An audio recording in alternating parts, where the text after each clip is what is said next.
So far we have messed around with these folder directories that we've made, right? But now we want to actually have a few files. So let's go ahead and clear things over here. And let's go ahead and go up to the top of my user file. So I'm going to go and use that CD with the 2 dots, and that's going to allow me to go to the top. So if I ls, we'll see that we list all the files and the directories that we have. Unfortunately, we only have one directory, YouTube. So now we want to have a few files, and we want to be able to mess around with those files. Now there's a few ways that we can go about creating these. I guess I can show you the text editors. There's a few text editors that we'll see. The easiest one to start off with is going to be Nano. So you type the keyword Nano and you're going to get to the Nano text editor. So essentially we can actually think of this, don't think of this as Microsoft Word obviously, because there's a lot of features that are missing and it doesn't have the same encryption as a Microsoft Word processor would have. We can essentially type things over here. So we can say, hello, welcome to my YouTube channel. So that is what we're going to be putting inside of this text file. Now, if we want to get out of this, we are going to want to use commands. We see on the bottom, we have the commands. So say I want to use command exit. So I control exit, not command.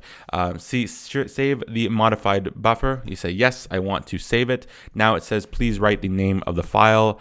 I will write this introduction. You can call this whatever you want. You don't need to put extensions. Extensions do not matter in Linux. We normally will use them just for sorting. So I say I want to call this introduction, and I can go ahead and press enter. And now it doesn't look like anything was created, but if I use ls, now we see that that introduction file that we just created is right over there. Now, how would I take a look inside of that introduction file? I could go ahead and use the nano command, and instead of just typing it, just entering with nano, I could actually go ahead and write nano introduction, and that would bring me inside of the text editor where I have my folder right over here. I'm going to exit that right now with Control X. So I could do that, but what if I want to just stay out here and take a little peek inside of Nano to see what's going on? I can use the command cat, and I can go ahead and write introduction. And that's going to go ahead and tell me what's inside of the file. It's going to show me all the text that's inside of it just out here on this interface that we've been working with. We don't have to go inside and mess around with the text editor. We can actually see it just inside over here.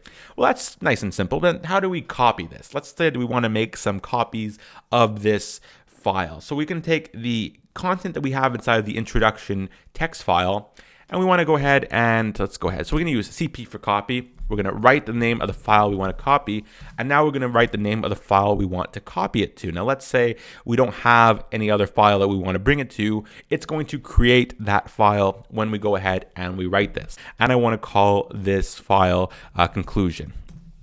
So we do CP, the name of the file that has the contents that you want to copy, and then another space, and then the name of the file you want to copy it to. Now, if I use ls, we can see that we have conclusion, and we have introduction, and we have YouTube, and I can go ahead and bring that conclusion file into the text editor where it says, hello, welcome to my YouTube channel, and I can go ahead and change that to something more appropriate.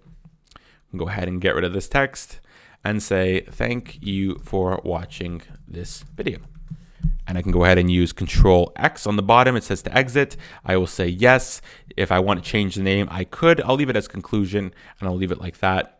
And I can ls again. We have conclusion. I can use that cat command, which will show me what's inside. And it says, thank you for watching this video. So that's where I'll leave it off at this. We were introduced to a few commands in this video. Nano is a text editor. If you use Nano without anything beside it, it's just going to open it up and you can pick a name after. You could actually do something along the lines of, let's say Nano, what do I want? Thumbnail. What would happen if we did something like this? It's going to open up the file. We don't have a Nano thumbnail file. We did have a folder, but we don't have a file for it. So it's actually going to create it. So at the end where you saw that I would write my name, so it says this is a thumbnail. I can go ahead and exit it. I says yes. It says if I want to change the name down here, we see that it already has that thumbnail there, so I don't have to necessarily do that. So if I were and go ahead and write ls now, it's now created. Once again, I could cat cat the thumbnail, and this is a thumbnail. So we're introduced to Nano. It's a text editor. You can either use Nano with no name behind it to create a new file and you can pick the name later. You can write Nano and a name that doesn't exist for a file and it will create it with that name.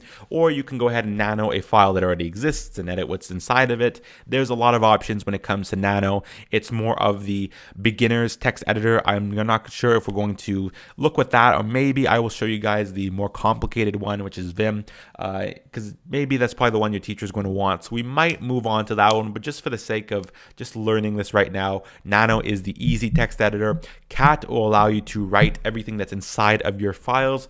And if you tried to use Cat on something that was not just a text file, it's going to show you a bunch of crazy characters. For instance, Microsoft Word files are not just text, right? There's a lot of encryption with them and a lot of crazy coding that goes into it. So if you tried to show that, it's going to show you a bunch of crazy characters. CP was for copying. The first thing that we write is going to be the file that we're taking the content from, and we're putting that into the next one. And once again, if it doesn't exist, it will create it for you. If you have any questions about this, leave them in the comments below. I will get back to you, and we're going to keep learning new commands. It's the best way that we keep moving, and we're going to look about how we can copy things to different areas in the next video and how we can just move some of these files around. So I'll see you then.